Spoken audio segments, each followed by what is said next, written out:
Je peux commencer?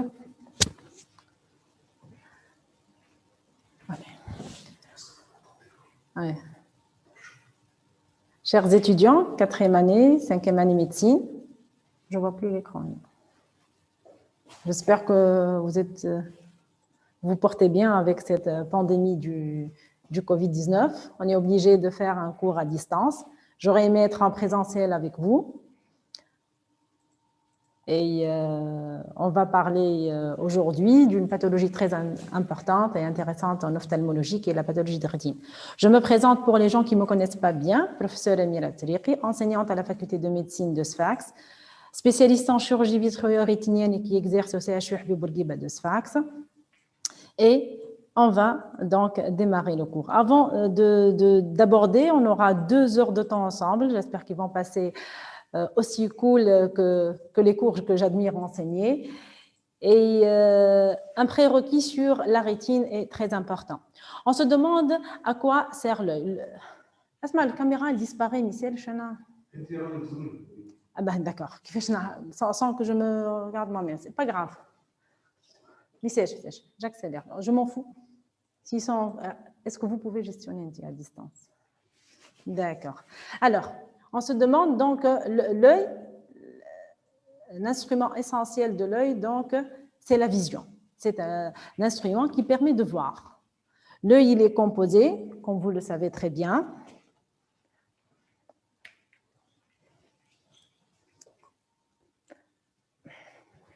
donc l'œil, il est composé de plusieurs dioptres oculaires et on va voir dans l'œil, il est composé par une cornée, par un cristallin qui va diviser l'œil en 2 parties, un segment antérieur et un segment postérieur, un iris, et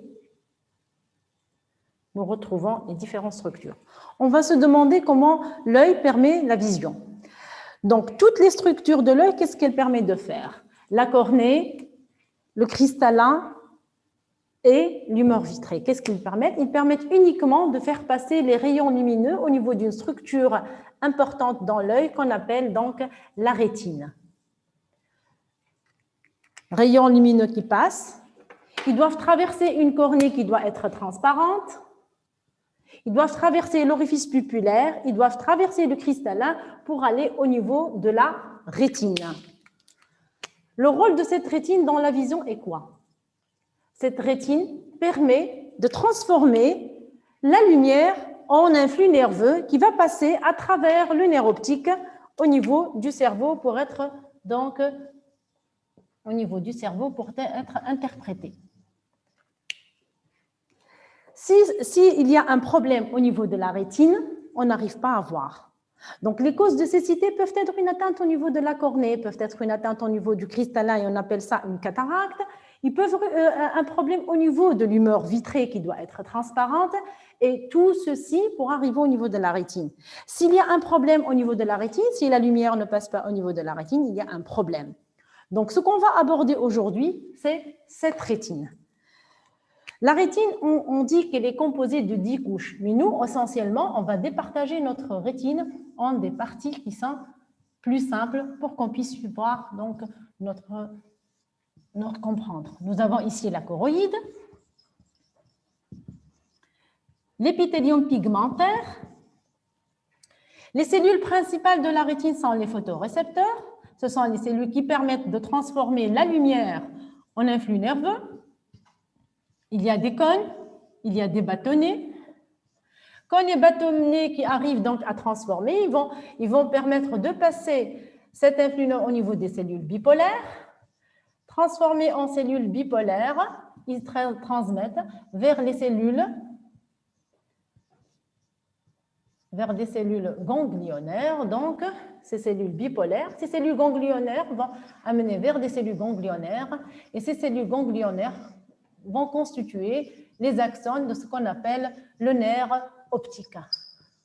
Donc, la rétine est un élément principal qui permet donc de transformer la lumière en un influx nerveux qui va passer, il va être interprété au niveau donc du cerveau.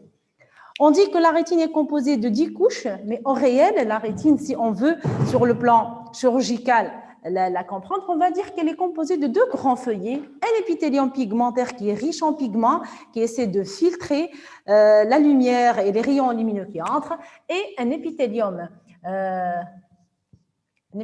pigmentaire et le neuroépithélium.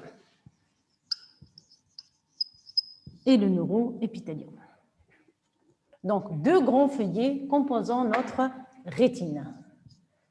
Pour que la vision puisse se passer correctement, il faut que tous ces éléments-là soient indemnes. Donc, on va parler aujourd'hui d'un cours qui est intéressant. Il constitue donc une urgence en ophtalmologie qui est le décollement de rétine idiopathique. Donc, la rétine. On a dit que la rétine elle est composée d'un feuillet interne, le neuroépithélium, et d'un feuillet externe, l'épithélium pigmentaire. Qu'est-ce que ça veut dire qu'il y a un décollement de rétine?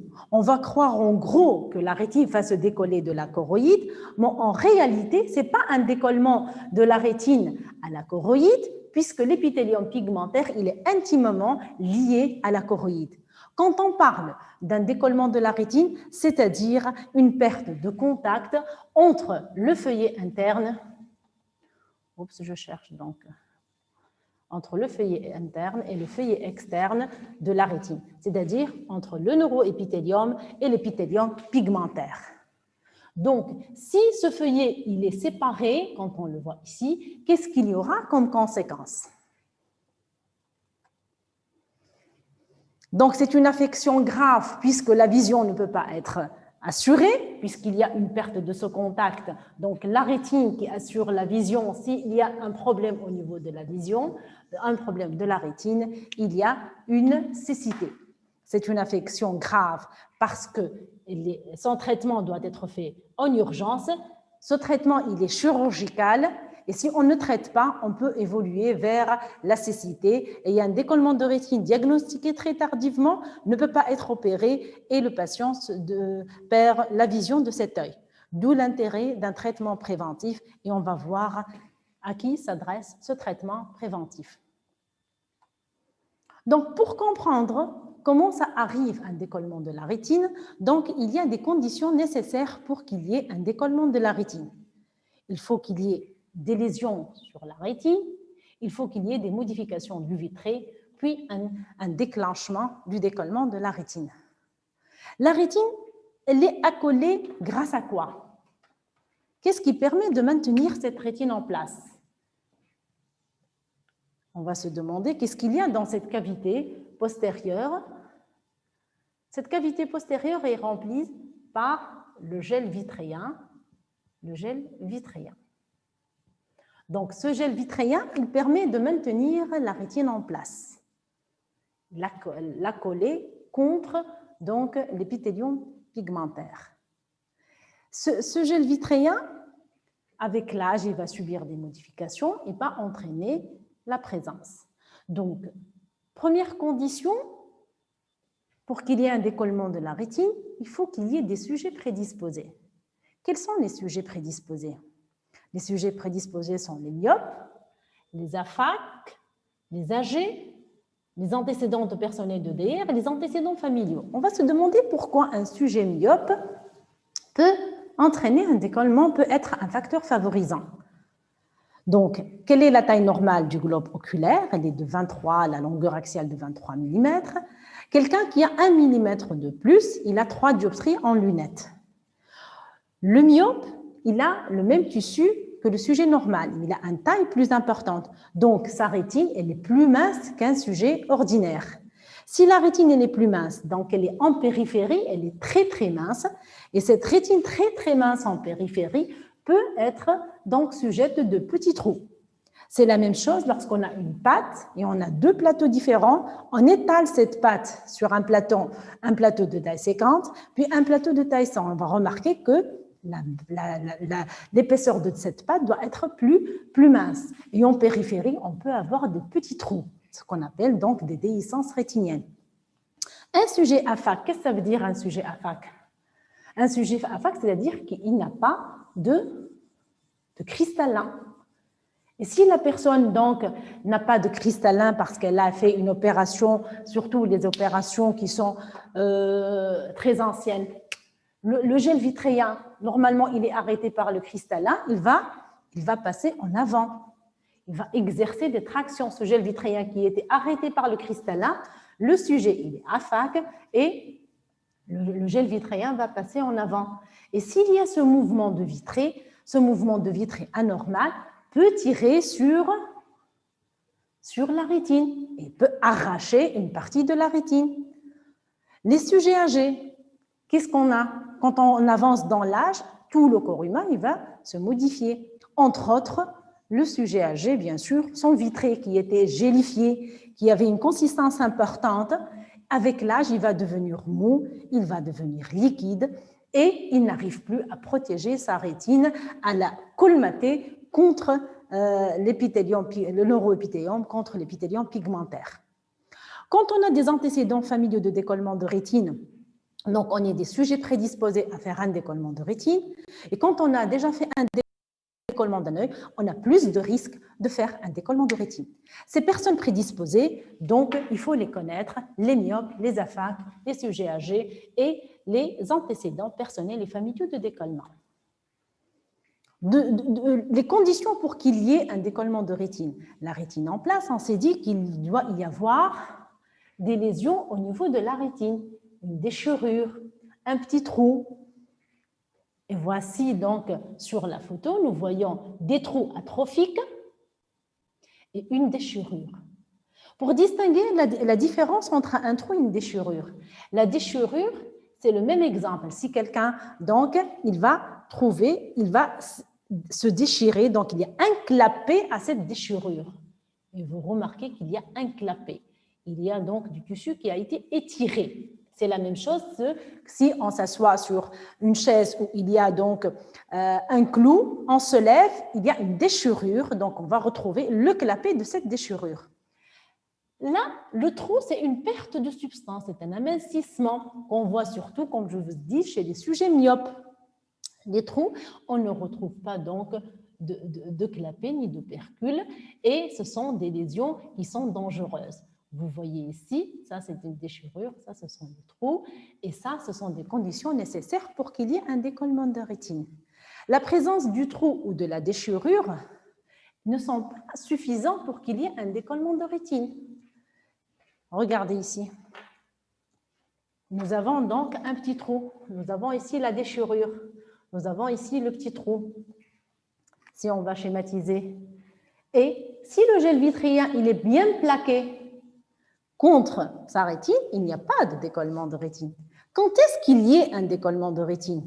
Donc, si cette déhiscence, on regroupe sous le terme de déhiscence les trous et les déchirures, leur présence seule ne montre pas un décollement de rétine. Pour qu'il y ait un décollement de la rétine, pour que la rétine se sépare, qu'est-ce qu'il faut qu'il y ait? On va le voir juste là, les déhiscences périphériques. Juste, je reviens après. Ces déhiscences périphériques, ce sont les sujets prédisposés qui ont ce qu'on appelle une palissade. Une palissade, c'est une zone amincie qui peut être pigmentée et qui peut être donc apigmentée. Ce sont des zones où la vascularisation périphérique rétinienne est réduite et ces palissades constituent une lésion dangereuse. Lorsqu'on fait un examen du fond d'œil chez un myope, on va faire un examen de la périphérie rétinienne et on peut retrouver des sujets qui ont des lésions, qu'on appelle ça des lésions dangereuses de la périphérie rétinienne. Ces lésions dangereuses nécessitent une consolidation par du laser. La seule lésion dangereuse qu'il faut consolider par du laser, c'est la palissade, le trou, la déchirure ou la palissade. Ce sont les lésions qu'on doit renforcer par du laser pour qu'ils n'entraînent pas un décollement donc, de la rétine. Et vous voyez les déchirures en direct, là, sur un œil avec un décollement. Là, une grande déchirure avec des bords roulés. Une déchirure dite en fer à cheval. et là, une grande déchirure. Et là, c'est des déhiscences qui peuvent entraîner des déchirures importantes. Lorsqu'on a des sujets prédisposés, il faut examiner leur fond d'œil, rechercher une palissade, rechercher une déhiscence qui peut être donc une déchirure. Et là, vous retrouvez les trous et les déchirures. Condition nécessaire au décollement, l'existence de ces déhiscences. Voilà, si on a une lésion au niveau de la rétine, un trou ou une déchirure, comme je vous ai dit, est-ce qu'à elle seule peut entraîner un décollement de la rétine? Non, si le vitré il est plaqué, elle n'entre pas un décollement de la rétine ou bien elle va l'entraîner de façon très modifiée. Si le gel il est plaqué, il n'y a pas donc de séparation. Qu'est-ce qu'il faut qu'il y ait pour entraîner un décollement de la rétine? Il faut qu'il y ait une liquéfaction du vitré. Il faut qu'il y ait du liquide, de l'eau, qui va passer entre l'épithélium pigmentaire et le neuroépithélium pour entraîner une séparation du neuroépithélium de la rétine. Alors qu'on a dit que le vitré, il est comme un gel. Les modifications de vitré, la liquéfaction du vitré, c'est-à-dire l'apparition de cavités optiquement vides au niveau du vitré, ces cavités qui étaient séparées et éparpillées, elles vont faire une coalescence entre elles. Elle va entraîner la formation d'une grande lacune liquidienne et ce vitré va se séparer donc de la rétine. Et nous retrouvons ici de l'eau et du vitré qui va se séparer de la rétine. Pour qu'il y ait un décollement de rétine, la deuxième condition nécessaire, c'est la présence d'un décollement postérieur du vitré. Le vitré qui était accolé à la rétine, il va se séparer de la rétine. Il se sépare de la rétine et qu'est-ce qu'il va faire? Lorsqu'il se sépare de la rétine, il y aura du liquide et ce vitré, ce liquide va passer à travers la déhiscence et va entraîner un décollement de la rétine. Donc, dans un œil normal, la rétine est mise en place, un vitré gélifié, il n'y a pas de déhiscence. Il peut y apparaître donc un décollement postérieur du vitré. Un décollement postérieur du vitré, c'est une évolution naturelle. Le vitré chez le sujet jeune, il est plaqué, il est gélifié. Chez le myope, le décollement postérieur du vitré, il apparaît précocement. Il apparaît même à partir de 50 ans. Chez le sujet normal, le décollement postérieur du vitré, il apparaît à partir de 60 ans. C'est un signe de vieillissement donc du vitré. Dans les conditions donc de ce décollement postérieur du vitré, il apparaît donc, il y aura donc ce décollement postérieur du vitré et le liquide qui va passer, il va entraîner un décollement donc de la rétine. Pour qu'il y ait donc décollement de rétine régmatogène par la présence d'une déhiscence, il faut qu'il y ait une déchirure rétinienne, il faut qu'il y ait un décollement postérieur du vitré et l'ensemble va donner un décollement de la rétine. On va se demander quels sont les signes fonctionnels qui vont donc nous amener le patient à consulter. Tout d'abord, les signes vitréens. Le patient, il vient consulter parce qu'il a apparition d'une mouche devant l'œil, une myodésopsie. À quoi elle est relative cette mouche? Nous avons dit que le vitré, dans les conditions normales, il est accolé à la rétine. Il est accolé à la rétine dans une fausse membrane, une membrane qui est tellement transparente comme le filament transparent qu'on utilise pour couvrir les plats. Quand il est tendu, on ne le voit pas, mais lorsqu'il se ratatine, il peut apparaître et donner cet aspect, on dirait donc, de mouche volante qui circule devant l'œil du malade. Ça, c'est un signe vitréen. Il témoigne que le vitré s'est séparé de la rétine. Il est d'apparition soudaine, il est perçu dans le champ visuel du patient, il est mobile avec le globe oculaire et témoigne d'un décollement postérieur du vitré. Ce signe doit être bien pris en considération. Pourquoi? Parce que souvent, c'est des personnes âgées, ils viennent consulter ou ils parlent avec leurs parents, leurs enfants, ils ont des mouches devant l'œil, ils croient que le patient il a une confusion mentale. Il commence sa démence. Et là, donc, il faut faire très attention. Je m'arrête un peu pour vous expliquer que les myodésopsies, on peut le voir dans d'autres pathologies autres que l'ophtalmologique. Dans quelle pathologie on peut avoir cette sensation de mouche volante? HTA. HTA, un pic tensionnel, très bien. Migraine. Une migraine, très bien.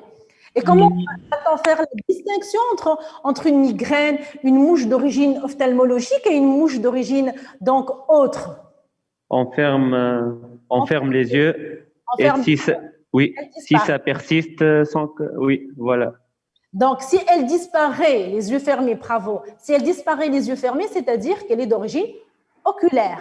Si elle persiste les yeux fermés, c'est qu'elle est d'origine donc neurologique, une HTA, une crise de migraine. Donc, si le patient vous vient dire qu'il a une mouche volante, donc il faut l'examiner, donc distinguer la mouche d'origine oculaire, d'origine non ophtalmologique et de explorer pour rechercher. Si à ce stade-là d'un DPV, et on retrouve une déhiscence sans qu'il y ait un décollement de rétine, d'ailleurs, on peut faire du laser et le patient, il est à l'abri d'un décollement de rétine. C'est l'intérêt d'analyser et de bien écouter le patient et d'analyser donc les signes fonctionnels qu'il relate avant de considérer que le malade, il est à côté de la plaque. D'accord? Donc, le premier signe, c'est un signe vitréen. Le deuxième, donc, photopsie et phosphène. Donc, photopsie, phosphène, éclair lumineux perçu dans un même endroit. On va se demander d'où vient le courant au niveau de la rétine. Qu'est-ce qu'on a dit tout à l'heure? Qu'est-ce qu'on a dit? Donc, phosphène, c'est la présence. Et pourquoi dans la déchirure? Si on arrive à expliquer d'où arrive. Qu'est-ce que j'ai dit ici? Quelle est la cellule principale dans la rétine? nerveux. C'est les Photorécepteur. Et les photorécepteurs, quel est leur rôle? Convertir l'énergie lumineuse en influx. L'énergie lumineuse en un influx nerveux. Et donc, si vous voyez très bien ici sur la photo, la déchirure, qu'est-ce qu'elle a? Qu'est-ce qu'on a dit la déchirure par rapport au trou? Qu'est-ce qu'elle a, la déchirure? Elle a un clapet.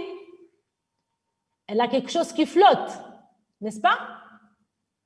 Et si le vitré, il tire sur ce clapet, qu'est-ce qu'il va stimuler? Il va stimuler des décharges électriques parce qu'il tire sur les photorécepteurs. Donc, les éclairs lumineux qui sont situés dans la même position, donc si on ouvre l'œil comme ça et on a la papille, on va se dire, et on a une déchirure à ce niveau-là. Donc, si on ouvre le globe et hop, et cette déchirure-là, le vitré qu'il tire, il va donner des décharges électriques situées dans le même endroit du champ visuel. Ça distingue de la mouche. La mouche, le vitré, il bouge dans l'œil. Donc, la mouche, elle bouge dans l'œil. La myodésopsie, elle bouge, alors que les éclairs lumineux, ils s'en fixent dans un même endroit. Et si le patient, il explique correctement, s'il vous dit, il perçoit un éclair lumineux à 11 heures, c'est-à-dire la déchirure, elle est à quel niveau? Allô? Chers étudiants. Je n'ai pas compris votre question, docteur. Donc, si le patient il vous dit que je perçois un éclair lumineux, donc nous, quand on va parler de symptômes dans l'œil, on dirait que l'œil, il y a une horloge dans l'œil. On a 12 heures, on a 6 heures, on a donc 3 heures et on a 9 heures. Le patient il vous dit, je perçois dans le cadran supérieur des éclairs lumineux à ce niveau-là, des éclairs lumineux à ce niveau-là. C'est-à-dire que la déchirure, elle se trouve à quel niveau? À 4 heures. Pourquoi? Parce que le champ visuel il est inversé par rapport À la rétine. Très bien. Donc, ce qu'on perçoit en supérieur, donc c'est la rétine. Donc, pour voir si on descend les escaliers, on utilise notre rétine supérieure. Pour voir le ciel, on utilise notre rétine inférieure. Et il y a donc ce qui est nasal et ce qui est temporal. D'accord?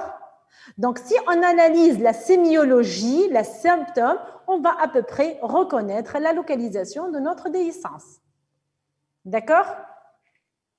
Donc, les conditions nécessaires, signe vitréen, signe rétinien et les signes qui sont liés directement au décollement de rétine.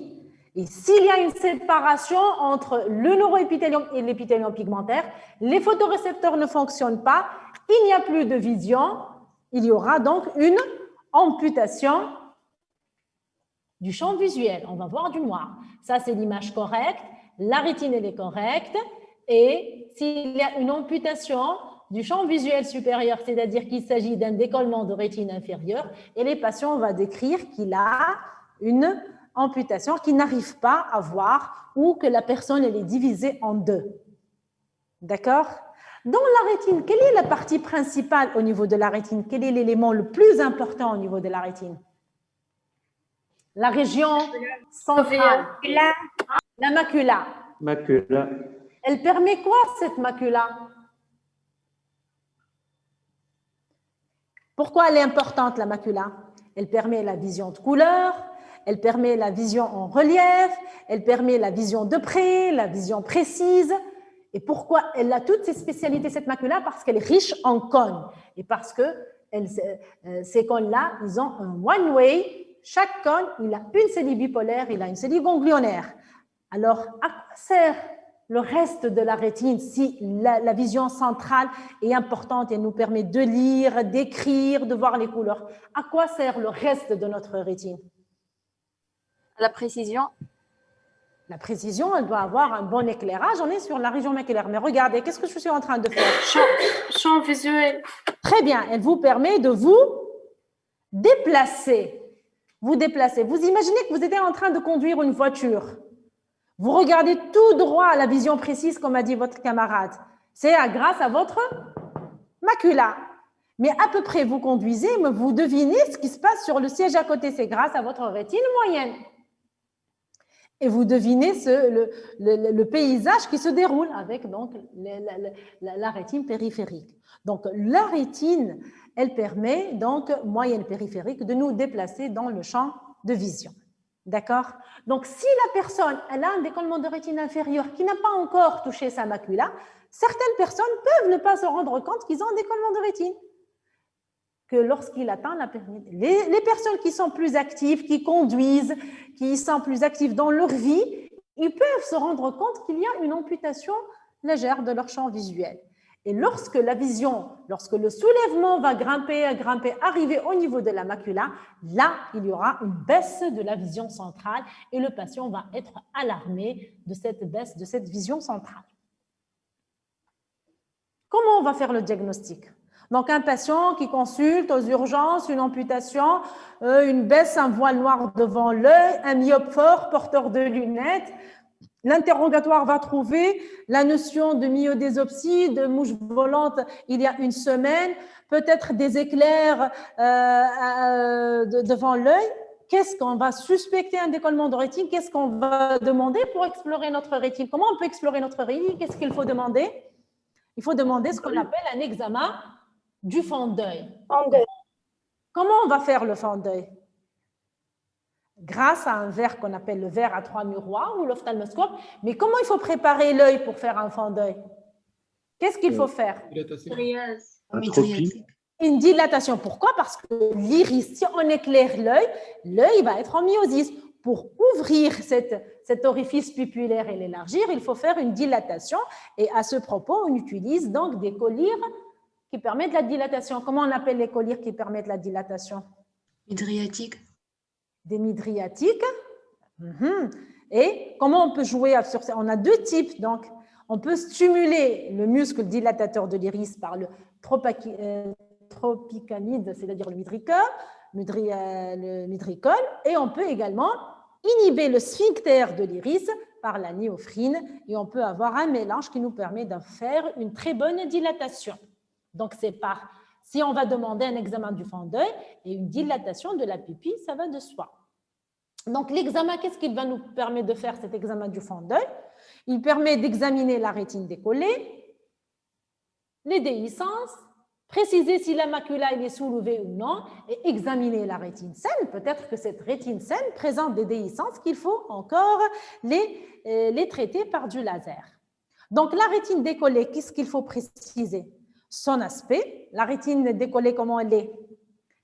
Regardez sur les photos, elle est grisâtre, elle est bombée, c'est un décollement qui est plat, c'est un décollement qui est bulleux. Vous imaginez si la déchirure est supérieure, comment va être le décollement? Il va être un décollement qui est bulleux. Mais s'il y a des petits trous inférieurs ici, ces petits trous inférieurs, donc c'est un décollement qui est plat, qui évolue lentement. Pourquoi? Parce que la déchirure, le clapet, il est là et l'eau va glisser facilement. Les décollements de rétine supérieure, le patient se rend rapidement compte de son décollement de rétine parce qu'il utilise ça dans sa vie courante, il doit descendre des escaliers. Les décollements inférieurs, ils évoluent lentement, parce qu'on n'est pas en train tout le temps de voir le ciel et de regarder les nuages. Donc, cette rétine décollée, elle est grisâtre, il faut le voir. Donc, les vaisseaux, comment ils sont? Regarde, on dirait ils sont bombés. La rétine, elle est à plat et là, ils prennent une coudure.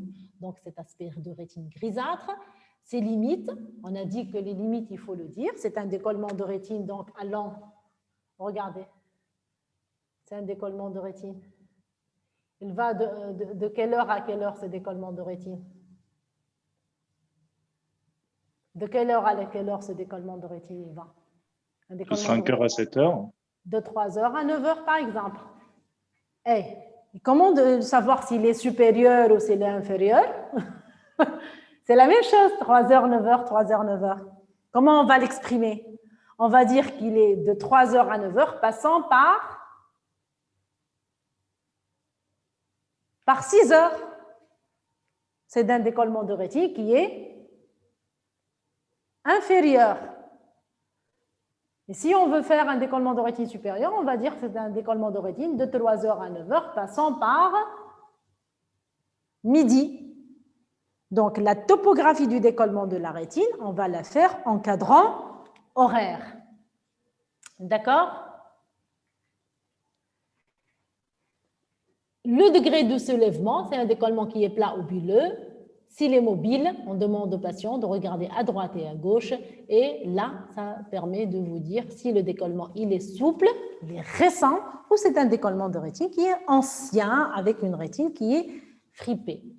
Vous voyez ici la topographie, c'est un décollement de rétine supérieure. Il va presque de 4 heures jusqu'à 9 heures, passant par midi, avec une déchirure, une grande déchirure ici à midi. Par exemple, ça c'est un décollement de rétine qui est total. Là, c'est un décollement de rétine qui est donc temporal. D'accord? Madame, Oui. s'il vous plaît, j'ai pas compris. Donc, c'est un décollement de rétine. Quand est-ce qu'il est plat? Quand est-ce qu'il est bulleux? Attends. Quand est-ce qu'il est plat? Quand la déhiscence, elle est de quel type? Trou. C'est un petit trou. Inférieur. Inférieur. Très bien. Pourquoi l'inférieur? Parce que le gel vitréen, il a du mal à passer. Qu'est-ce qu'on a dit pour qu'il y ait un décollement de la rétine? Pour qu'il y ait un décollement de la rétine, qu'est-ce qu'on a dit? Déhiscence et dégénérescence. Un petit trou. Regardez, un petit trou. Et le gel vitréen, si je vais le schéma, le gel vitréen, si je reprends le schéma du décollement de rétine, attendez. On a un petit tableau, là, on essaie de s'orienter avec ce petit tableau. Oups. Attendez. Je vais essayer de schématiser correctement. Oh, et 3 heures, 9 heures, allez.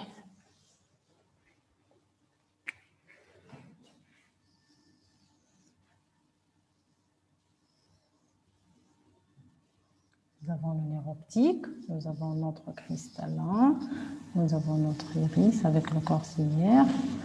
Et voilà. Vous imaginez que le patient ici, donc, c'est sa rétine et sa macula, c'est sa rétine et sa macula, qu'il a de fins petits trous ici. Donc, en rétine inférieure. Alors, avec le périphérique, il a de fins petits trous ici, des ruptures. Et le gel vitréen, il est là, qui a fait son DPV. Il a une lacune ici, du vitré. Ça, c'est un vitré qui est opaque, il a une lacune. Le gel vitréen va passer à travers ce petit trou. Il va aller doucement, parce que c'est un petit trou. Et donc, il va faire un décollement de rétine qui est localisé, un décollement de la rétine qui est localisé. Si nous avons une déchirure qui est grande et qui est supérieure, regardez ici, le passage va être parce qu'est-ce qu'il y a? Parce qu'il y a la pesanteur. Cette pesanteur qui vous permet donc au gel vitrien, si la déchirure elle est supérieure, la solution elle est supérieure, la rupture elle est supérieure, et avec la pesanteur, le liquide va passer, et avec l'eau, le liquide va passer de façon plus importante et va, dans ce cas-là, donner un décollement de rétine qui est bulleux. Est-ce que vous voyez la distinction? Regardez ici sur le schéma, la photo. Vous voyez, ça, c'est une rétine à plat avec la papille. Et là, c'est un soulèvement qui est localisé. Pourquoi? Parce que la déhiscence, elle est inférieure. Si ce décollement de rétine, donc le patient ne va pas se rendre compte de son décollement de rétine, il va évoluer et le liquide va grimper progressivement pour devenir un décollement total. Mais si le patient consulte à temps, parce qu'il a une petite amputation, un petit noir devant l'œil, on peut retrouver donc un soulèvement localisé. Si la déchirure était supérieure, l'évolution est plus rapide vu la pesanteur.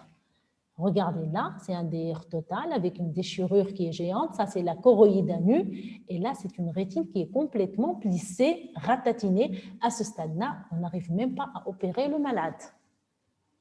D'accord? Donc, l'intérêt d'un examen précoce, d'une consultation rapide devant un moindre signe vitréen ou de signe rétinien. Quand on fait donc le schéma d'un décollement de rétine, donc on fait l'examen du fond d'œil et fait un schéma à noter. La rétine décollée, on la schématise en bleu. Les déhiscences, donc si ça en fer à cheval, ce sont des déchirures. Et là, c'est un décollement de rétine qui est inférieur, allant de 5 heures à 8 heures, passant par 6 heures. Ça, c'est un décollement de rétine de l'œil gauche. Donc, c'est un décollement de rétine qui est nasal, de 1 heure donc à 7 heures ou 6h30, passant donc par 9 heures, avec une grande déchirure périphérique. Ça, c'est un décollement de rétine donc subtotale, avec présence d'une lésion tout à l'heure qu'on a vu la palissade, une déchirure qui est inférieure, située à 7 heures, et là, c'est un décollement allant de 4 heures, de 3 heures et demie, donc jusqu'à 11 heures, passant par 6 heures. D'accord? Donc, on fait un examen, on schématise le décollement de rétine, et grâce à ce schéma-là, on va opérer le patient. L'examen doit être fait également sur la rétine saine. Ce n'est pas parce qu'on a retrouvé un décollement de la rétine sur la partie soulevée que la rétine saine, on ne va pas l'examiner. Il peut y avoir des lésions dangereuses sur la rétine saine. Donc, les déhiscences qu'on va trouver au niveau du fond d'œil, il faut préciser leur siège par rapport au cadran horaire. Elles sont à 6 heures, elles sont supérieures, elles sont inférieures. Leur type, ce sont des déchirures en fer à cheval, leur taille, vous voyez ici le clapet qui vous donne ce phosphène. Est-ce que c'est des grandes déchirures? La taille de la déchirure, on va l'évaluer par rapport au diamètre de la papille, un diamètre papillaire, 2 diamètres papillaires. Si elle est grande, on va la schématiser en cadran horaire. On va dire donc elle fait 1 cadran horaire, elle fait 2 cadrans horaires, etc. Donc, c'est en cadran horaire qu'on va schématiser la rétine. Donc, voilà. Elle fait toute une taille d'un cadran, 1/3 de cadran horaire, etc. Madame? Oui. Est-ce qu'à le schéma, on va schématiser l'amputation du champ visuel ou le décollement rétinien في حد ذاته معناتها؟ Nous, on a besoin d'un schéma du fond d'œil ou un schéma du champ visuel? Du fond d'œil, normalement. Du fond d'œil, donc on va schématiser. Le soulèvement, ce n'est pas les signes fonctionnels. D'accord. D'accord? Donc, regardez ici. C'est un schéma du fond d'œil, c'est-à-dire l'amputation, elle est dans quel champ là? C'est l'opposé. Oui. C'est un DR inférieur, c'est-à-dire qu'il a une amputation du champ visuel supérieur. Si c'est un décollement de rétine donc nasal, c'est une amputation du champ visuel temporal. Le schéma doit comporter le soulèvement de la rétine. D'accord? Dans ce fond d'œil, on va schématiser la rétine soulevée, le siège, si elle est plat, on va déterminer les déhiscences. Il peut trouver une seule. Si c'est un trou, on va schématiser un trou. Si c'est une déchirure en fer à cheval, une déchirure, leur nombre, leur type, leur taille. D'accord? On va indiquer qu'elle fait un diamètre papillaire, un demi-diamètre papillaire ou une très grande déchirure. Et puis, élément important, tout à l'heure, on a dit que c'est la macula. La macula, il faut la préciser. Si c'est une macula non décollée, c'est-à-dire que la vision centrale est conservée, c'est une urgence. Il faut opérer le malade dans les 24 à 48 heures avant que la macula ne sera soulevée. Parce que mieux vaut le temps. Donc, plus on opère rapidement, plus la récupération fonctionnelle elle est meilleure. Donc, il vaut mieux réappliquer rapidement la rétine en place. Donc, si le soulèvement là, il est localisé, il faut dans les 24 heures opérer le patient. Si la vision elle est effondrée, donc le très abaissé, c'est que la macula elle est soulevée, donc c'est une macula off. Donc, cet examen est très important pour la technique opératoire, pour le délai de prise en charge. Donc, signe fonctionnel, je demande un fond d'œil que je fais avec dilatation, je fais mon schéma où je précise la rétine décollée, je précise le nombre de déhiscences, il y a une, si c'est un trou, si c'est une déchirure, leur nombre, leur taille, et je précise si la macula, elle est soulevée ou elle n'est pas soulevée. Si la macula, elle est on, elle n'est pas soulevée, donc il faut prévoir une opération rapide. Si la macula, elle est off, donc il ne faut pas trop tarder, ce n'est pas la même urgence. Qu'est-ce qu'il faut terminer dans cet examen du fond d'œil? Qu'est-ce qu'il faut examiner? Allô? Le champ visuel. Est-ce qu'on a besoin? Nous, on a examiné l'œil. Attends, qu'est-ce qu'il reste? L'œil contralatéral. Pourquoi il faut examiner le contralatéral? Dans quel intérêt? Qu'est-ce qu'on a dit? Dépistage. C'est entre des... Rechercher des lésions. Tout à l'heure, qu'est-ce qu'on a dit? Celui qui a fait un décollement d'un œil peut faire un décollement de l'autre œil. S'il a un terrain prédisposé pour faire des déhiscences rétiniennes, si c'est un myope, si c'est un sujet âgé, il peut faire la même chose sur l'autre œil. Donc, il faut examiner très bien la périphérie de l'œil à Delphes. D'accord? La rétine saine doit être bien, déhiscence à plat, des lésions dégénératives, leur type, leur siège, leur nombre. Donc, l'examen doit être très bien fait de cette rétine saine. La rétine saine de l'œil décollé, mais également l'examen de l'œil à Delphes. Je reviens. D'accord?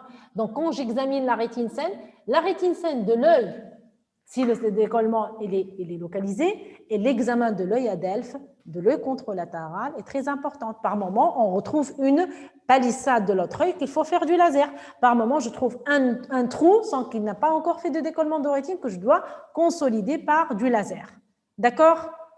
Donc, quand on fait un examen, n'oubliez pas l'examen de l'œil contralatéral, d'examiner la rétine saine de l'œil atteint si le décollement est localisé, et l'examen de l'autre œil est très important. Si on n'opère pas, qu'est-ce qu'il y aura? Donc, l'évolution spontanée elle est toujours défavorable. Il y aura une extension du décollement de rétine qui devient totale avec atteinte de la macula. Et qu'est-ce qu'il y a? Il y a ce qu'on appelle une prolifération cellulaire vitréo-rétinienne, la PVR. C'est-à-dire que les cellules de l'épithélium pigmentaire, ils vont migrer à travers la déhiscence, ils vont aller à la surface, les cellules de l'EP, à travers la déhiscence, ils vont aller à la surface de la rétine. Et qu'est-ce qu'ils vont faire? Ils vont créer des membranes sur la rétine. Ils vont entraîner une rétraction de la rétine et des plis rétiniens, des décollements de rétine qui sont fixes. Actuellement, on les opère. Le résultat est moyen. On préfère opérer toujours des rétines souples pour que la macula ne souffre pas beaucoup. Donc, on opère actuellement avec de nouvelles techniques les décollements de rétine avancés, mais il vaut mieux opérer les décollements de rétine avec une rétine qui est souple pour que la récupération fonctionnelle soit meilleure. Donc, nous, on a parlé du décollement de rétine idiopathique. Idiopathique, c'est-à-dire par la présence d'une déhiscence, que ce soit un trou, que ce soit une déchirure. Mais il existe des décollements de rétine secondaires qui n'entrent pas dans le cadre de notre cours d'aujourd'hui. Un décollement de rétine post-traumatique, les décollements de rétine exudatifs, c'est-à-dire inflammatoires, suite à la présence d'une tumeur, comme ici un mélanome, de la choroïde qui peut entraîner un soulèvement, ou bien le décollement par traction, c'est chez les diabétiques, avec des membranes sur la rétine et qui vont rétracter la rétine et qu'on opère également les décollements de rétine par traction. Donc, les décollements de rétine non rhigmatogènes secondaires ne sont pas aussi urgents dans leur chirurgie que le décollement de rétine rhigmatogène. D'accord? Tout à l'heure, je vous ai parlé ici des différentes couches qui maintiennent la rétine en place. Quand vous avez fait le rappel anatomique, je ne sais pas si vous voyez très bien, on a dit que la rétine elle est composée d'une dizaine de couches. Et en gros, moi je vous ai dit qu'il y a 2 grands feuillets. Quand vous avez fait le rappel anatomique, il y a 10 couches dans la rétine. Et on se demande si ces 10 couches sont parallèles entre elles, comme une pâte ou comme un gâteau, comme du millefeuille. Comment elles peuvent tenir entre elles sans glisser? Qu'est-ce qu'il y a dans la rétine qui permet de maintenir ces différentes couches rétiniennes? On a l'épithélium pigmentaire, on a la couche des photorécepteurs, on a la nucléaire interne, la nucléaire externe, les cellules ganglionnaires, les cellules bipolaires. Tout ça, c'est une dizaine de couches en histologie. Qu'est-ce qui permet de maintenir ces couches en place? Des jonctions. Des jonctions. Quand on fait des constructions murales et on met un toit et on met un parterre, qu'est-ce qui permet de maintenir le toit en place? Qu'est-ce qu'on doit faire? Des piliers. Arsat, des piliers. Et qu'est-ce qu'il y a dans la rétine? Donc, dans la rétine, il y a une grande cellule qui constitue le pilier de la rétine et qu'on appelle ça la cellule de Müller. Müller, yes. C'est bien. La grande cellule de Müller. Cette grande cellule de Müller, c'est elle qui permet de maintenir en place les différentes couches rétiniennes. Sinon, le neuroépithélium et l'épithélium pigmentaire, ils peuvent se séparer entre eux. Donc, ce neuroépithélium, si on va le diviser, on peut le diviser en 2 parties, ce neuroépithélium. Nous avons dit que la rétine, elle a 2 couches. En gros, l'épithélium pigmentaire neuroépithélium, une dizaine de couches si vous revenez sur l'anatomie, mais le neuroépithélium, il est constitué de 2 feuillets, un feuillet interne et un feuillet externe. Certaines personnes n'ont pas cette grande cellule de Müller. Et qu'est-ce qu'il y aura? Il y aura ce qu'on appelle une séparation dans le neuroépithélium entre le feuillet externe et le feuillet interne. Et ça, ce qu'on appelle par notre jargon ophtalmologique un rétinoschisis. C'est une séparation au sein même du neuroépithélium chez des personnes donc, qui n'ont pas anatomiquement donc, cette cellule de Müller et on appelle ça un rétinoschisis. Ce rétinoschisis, ce n'est pas un décollement de la rétine.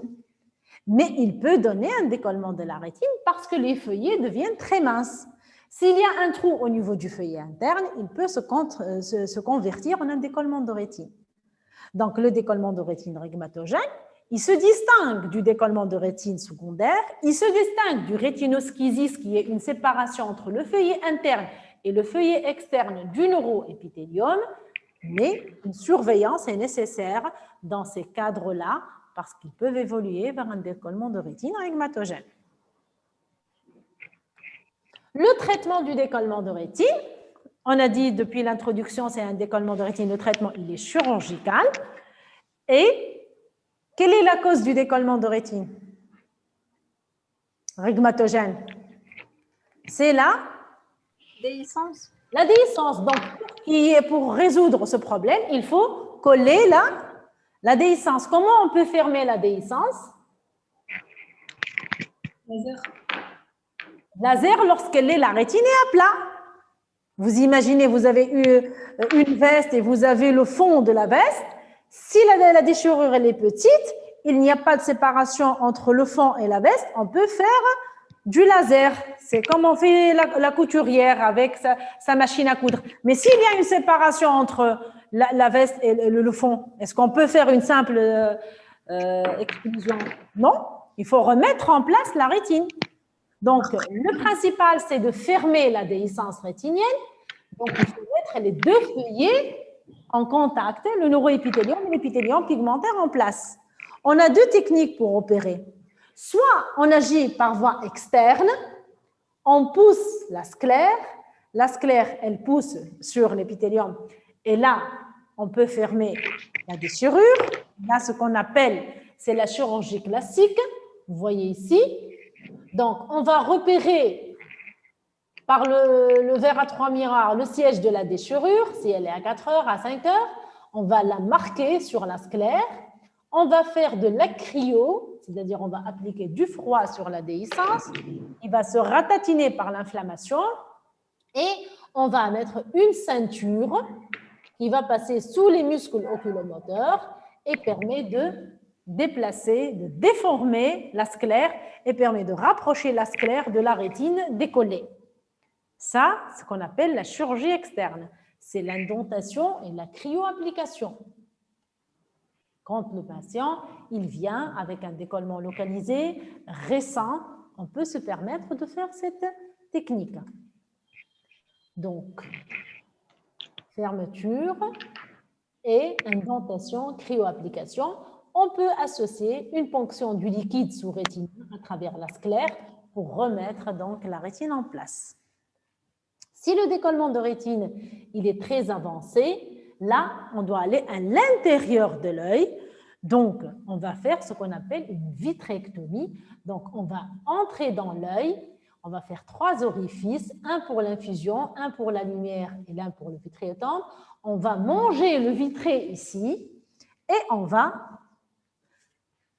réappliquer la rétine décollée par voie interne. Donc là, c'est par voie externe. Sinon, on va entrer par là et on va appliquer la rétine par voie interne. On va la pousser par un produit qui est lourd, plus lourd, qu'on appelle la décaline. On va faire de l'onde de laser, puisque la rétine est à plat. On va faire du laser et on va mettre un produit, du silicone ou du gaz, un tamponnement interne qui remplace le vitré en attendant la cicatrisation totale de la rétine et du laser. Si la rétine elle est lasérisée, elle est tout à fait remise en place, on peut dans ce cas-là retirer ce produit de tamponnement. Donc pour vous, il faut juste savoir que ce décollement de rétine est une urgence, qu'il doit être opéré en urgence, qu'il existe 2 techniques opératoires, une chirurgie classique, cryo-indentation, ou bien une vitrectomie avec un tamponnement, donc qui a des indications différentes, notamment dans les décollements de rétine avancée ou dans les déchirures de grande taille ou dans les trous maculaires. Donc, c'est des choses que, selon les indications. Le traitement préventif. Tout d'abord, on a vu tout à l'heure les sujets à risque. On a dit les sujets myopes, les AFAC, les antécédents personnels de DR, les antécédents familiaux de décollement de rétine. Le traitement préventif, c'est par un examen et une surveillance. Une éducation du patient à risque sur les sujets fonctionnels. Donc, les signes fonctionnels sont quoi? Les mouches volantes qui témoignent du décollement postérieur du vitré, les éclairs lumineux qui témoignent de la présence d'une déchirure rétinienne. Le sujet à risque, il faut lui expliquer. S'il apparaît devant son autre œil, ou son œil, ou si son père il a fait un décollement, que s'il voit devant leurs yeux une mouche volante, qu'ils voient un éclair lumineux, ils doivent consulter en urgence. Et en urgence, on va faire un fond d'œil à ces personnes-là. Si nous retrouvons une déchirure, donc on doit faire du laser pour traiter cette déchirure. Donc tout à l'heure, vous avez dit du laser. Le laser, lorsque la rétine elle est à plat, lorsqu'on n'a pas de décollement de rétine, on peut faire du laser sur une déchirure. On peut faire du laser sur une palissade, c'est une lésion dangereuse pourvoyeuse de déchirure. Là, il faut mettre du laser. Dans les personnes qui ont 2 ou 3 déhiscences, on peut faire donc le traitement des différentes lésions. Vous voyez là, une exclusion des déchirures, une exclusion de palissade. Si elle est périphérique, on peut ne pas l'entourer du laser, mais on fait de part en part les impacts de laser. Certaines personnes qui sont monophtalmes ou qui ont des grandes déchirures, on peut faire du laser sur 360 degrés pour préserver la rétine, de plus en plus délaissée. Certaines personnes préfèrent le faire. Personnellement, je ne le recommande pas. Donc, pour conclure avec le décollement de rétine, c'est une affection qui est grave, qui est cécitante. Son diagnostic, il est précoce. La prévention se fait par photocoagulation au laser. Il faut éduquer les patients, se faire examiner en urgence dès la survenue des mouches volantes ou des éclairs lumineux.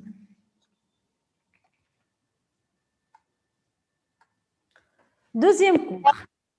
Madame, Oui. j'ai une Avant qu'on passe à un autre deuxième cours, oui. Pour le docteur qui a fait du LASIK, la surveillance, c'est pour tout, c'est à vie ou elle a le risque de décollement? Donc, si le patient, donc la surveillance, pour tout myope, il doit faire un examen du fond d'œil une fois par an, systématique, même une personne qui n'a rien dans l'œil, donc il doit faire un fond d'œil une fois par an. Celui qui a fait un décollement de rétine, s'il perçoit, donc vous lui expliquez, s'il perçoit une mouche ou s'il y a des signes fonctionnels, il vient examiner. Sinon, un fond d'œil doit être fait au moins une fois par an. Parce qu'on peut retrouver des lésions silencieuses. Les déchirures, ils donnent des symptômes. Les trous, ils ne donnent pas. Il n'y a pas de clapet. Celui qui a un trou dans l'œil, il n'a pas de signe fonctionnel. C'est un examen systématique du fond d'œil. Nous recommandons un examen, un fond d'œil par an. Celui qui a son père ou son oncle ou celui qui a fait un déjà décollement de rétine, il est obligé de faire un examen du fond d'œil. Même s'il va faire ses lunettes, il doit demander à son ophtalmo de lui prévoir un examen du fond d'œil. Donc, ce que nous recommandons, c'est de faire un examen une fois par an. Si vous avez fait cette année un fond d'œil, il faut le refaire l'année prochaine parce que les lésions, la rétine, elle est évolutive. Ce n'est pas parce qu'aujourd'hui, vous n'avez pas de déhiscence, vous n'avez pas de trou, vous n'avez pas de déchirure que vous n'allez pas la faire après. D'accord? Et la présence de signes fonctionnels, obligatoirement, un fond d'œil en urgence. Si vous avez une mouche volante, vous avez une photo des photopsies et des éclairs, il faut obligatoirement faire un fond d'œil dans les heures qui suivent. D'accord? D'accord. D'accord. Allez, on va passer à un autre cours sur la rétinopathie diabétique. Donc, la rétinopathie diabétique, c'est un cours aussi intéressant et il vous intéresse beaucoup plus spécialement que moi-même parce que en tant que futur médecin de famille ou dans votre famille, vous aurez à avoir des gens qui sont diabétiques. Le diabète, pourquoi il est dangereux? Parce qu'il est silencieux dans la rétine. Il est silencieux. Lorsqu'il y a des signes fonctionnels, c'est qu'on est à un stade de gravité. Lorsque le malade vous vient diabétique, il a une baisse de vision, c'est la catastrophe.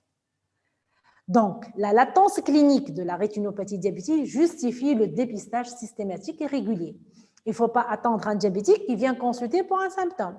Il faut lui demander systématiquement un fond d'œil. Et l'examen, bien sûr, de la rétine, comme on a dit tout à l'heure, repose toujours sur un examen du fond d'œil. Il y a d'autres explorations, donc c'est l'angiographie et l'OCT. Le traitement du diabète, de la rétinopathie diabétique, passe avant tout par un équilibre du diabète, la photocoagulation au laser et la chirurgie dans les stades de complications. Il faut savoir une chose, que la rétinopathie diabétique atteint tout type de diabète, c'est-à-dire le diabète insulinodépendant et le diabète non insulinodépendant. Que la prévalence de la rétinopathie diabétique augmente avec la prévalence du diabète. Donc, plus on a de diabétiques, plus on a de rétinopathie diabétique. Mais surtout et également avec la durée d'évolution du diabète. Donc, si on a un diabète qui évolue depuis 10 ans, 50% des gens ont une rétinopathie diabétique. Si on a un diabète qui évolue depuis 15 ans, 75%, ils ont un diabète dans les yeux. Et si on a 20 ans d'évolution du diabète, on est à 100%, on a du diabète dans les yeux. Pourquoi toutes ces données-là? Pour vous dire qu'il faut demander systématiquement à votre patient diabétique un examen du fond d'œil. Il vous dit que je vois bien, que je n'ai pas de problème des yeux, vous dites qu'il faut demander un fond d'œil, il faut noter ça dans votre dossier médical. Le diabète dans les yeux, la rétinopathie diabétique, bien sûr, elle apparaît lorsque le diabète il est mal équilibré. Le mauvais équilibre du diabète. Lorsqu'il y a d'autres facteurs de risque, une HTA associée, une dyslipidémie, un sujet fumeur, etc., tout ceci fragilise les capillaires. Il faut savoir une chose qui est alarmante et que le diabète actuellement, il est devenu la première cause de cécité dans le monde. avec notre régime alimentaire, avec ce que vous mangez de vous, chaque fois, l'obésité, avec comment on dit, cette vie moderne qui nous permet donc de déclencher un diabète plus précoce. 60% des diabétiques sont aveugles et c'est grave. Et quand on prend toutes les personnes aveugles dans le monde, la cécité, on voit dans tout ce lot de gens aveugles que 20 fois elle est plus fréquente chez les diabétiques. Tous ces aveugles-là, on retrouve que les diabétiques, ils ont un taux de cécité 20 fois plus élevé qu'une personne normale. Donc, pour vous dire que le diabète est une cause de cécité importante, la première, elle est devenue, avant on parlait du glaucome, actuellement on parle du diabète comme première cause de cécité. Et l'intérêt pour vous, quand vous voyez des patients, quand vous allez passer en stage, un patient diabétique, il faut vraiment les sensibiliser pour faire des contrôles, les sensibiliser pour un bon équilibre et pour le traitement des facteurs de risque. On va se demander, nous, comment une augmentation, une anomalie biochimique, une simple élévation donc, du glucose dans le sang va entraîner une atteinte au niveau de la rétine. Comment cette hyperglycémie va altérer la rétine? Donc, qu'est-ce qu'il faut savoir? Quelle est la particularité de la rétine? Les plus petits capillaires de tout le corps humain sont situés au niveau de la rétine. Les petits vaisseaux sont situés. Donc, si c'est une atteinte vasculaire, donc elle va toucher en premier lieu la rétine. Elle commence par la rétine pour atteindre les gros troncs vasculaires. Donc, c'est l'intérêt de faire ces examens systématiques. Et on va voir comment. Donc, on parle des microangiopathies. On va voir. Just a moment. Donc, s'il y a une élévation du sucre dans le sang, il va y faire un épaississement de la membrane basale des capillaires rétiniens. Les capillaires, ils existent où? Entre les veines et les artères. D'accord? Cet enchevêtrement de capillaires, il va y avoir une accumulation du sucre et il va faire un épaississement de la membrane basale des capillaires. Qu'est-ce qu'il y aura comme conséquence s'il y aura un épaississement de la membrane basale des capillaires? On aura les cellules, une disparition des péricytes qui constituent la cellule initiale des capillaires et une prolifération des cellules endothéliales, c'est-à-dire il y aura une modification de la charpente vasculaire. C'est comme dans une robinetterie. Vous avez les robinets. Si elle est étanche, l'eau passe rapidement. S'il y a du calcaire, elle va se perforer par endroits et à partir de ces endroits où il y aura des perforations, il y aura un amincissement, puis une perforation. C'est le même principe. Et qu'est-ce qu'il y aurait comme conséquence? Il y aura une micro-occlusion capillaire, c'est-à-dire c'est une zone d'ischémie, une petite zone de la rétine qui ne respire plus, qui ne reçoit plus son oxygène, puisque ces capillaires, elle est malade. Et cette rétine ischémique va entrer une réaction, une vasodilatation réactionnelle des capillaires et apparition de micro-anévrismes. Donc, le vaisseau ordinaire ne fonctionne plus, n'apporte plus son oxygène. À côté, il y aura un vaisseau, un capillaire anarchique. C'est comme vous avez le tronc d'un arbre et vous avez les petits troncs qui augmentent. Le tronc de l'arbre, si vous essayez de le tirer, il ne se tire pas. Et quand vous tirez sur les petits troncs anarchiques, vous tirez et ils se cassent avec vous parce que ce n'est pas le tronc initial. Et ces vasodilatations, ils sont très sensibles, ils peuvent se perforer, ils peuvent donner de l'œdème et ils peuvent donner de l'hémorragie. Œdème rétinien et hémorragie, parce qu'ils sont très fragiles, leur membrane n'est pas étanche comme le vaisseau rétinien ordinaire. Deuxième chose, chez le diabétique, je sais que vous le savez ça, qu'il y a une modification de la qualité du sang du diabétique. Il y a une adhérence plus importante des leucocytes à la paroi interne des capillaires, donc il y a risque qu'il y ait une sédimentation, un accolement du sang. Et qu'est-ce que ça va faire tout ça? Ce qui va entraîner donc ces œdèmes, ces hémorragies, mais surtout l'apparition d'une néovascularisation. Donc, un sang qui circule lentement, il est pathologique. Un vaisseau qui est altéré, il y aura une rétine qui ne respire plus, il n'y a plus d'oxygène. Les vaisseaux à côté vont essayer de se déformer, de donner, donc, pour apporter de façon arbitraire de l'oxygène. Formation de micro-anévrismes. Ces micro-anévrismes, ils n'ont pas une paroi étanche, ils laissent diffuser de l'eau, ils peuvent se rompre facilement, donner des hémorragies. Et lorsque l'ischémie devient très importante, il y a fabrication de facteurs de VEGF, de Vascular Endothelial Growth Factor, des facteurs de croissance.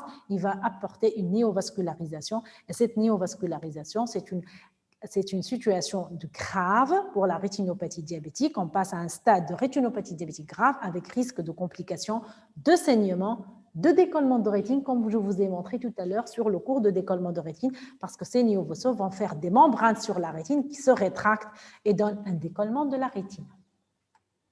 Nous, comment on va faire un diagnostic de lésion de rétinopathie diabétique? Comment on fait le diagnostic?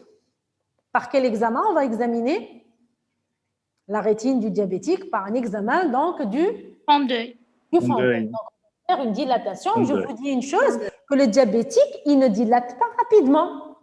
Parce que comme il a une neuropathie optique partout, une neuropathie, une modification de la sensibilité du sphincter de l'iris à la dilatation, ça entre dans sa pathologie générale. Donc, les diabétiques, ils mettent du temps pour dilater. Donc, généralement, on utilise les mélanges de mydriatique et de néophrine. Et la dilatation, parfois, n'est pas très, très importante. Quand on va demander un examen du fond d'œil, qu'est-ce qu'on va rechercher? Donc, il suffit juste de comprendre donc, ces mots-clés. Donc, voilà. On va rechercher ce qu'on appelle un micro-anévrisme. C'est quoi un micro-anévrisme? C'est un petit point rouge. Donc, on voit le fond d'œil. Ça, c'est une image du fond d'œil ordinaire. Là, vous imaginez la papille optique. Donc, les vaisseaux temporaux, supérieurs et inférieurs. Ça, c'est la région. Oh! C'est la macula, c'est ça. Et on va retrouver des petits points rouges. Donc, ce sont des lésions punctiformes de 10 à 100 microns qui avoisinent une zone de micro-occlusion capillaire. Donc, initialement, c'est le premier signe de la rétinopathie diabétique, c'est l'apparition de ces petits points rouges qu'on appelle les micro-anévrismes.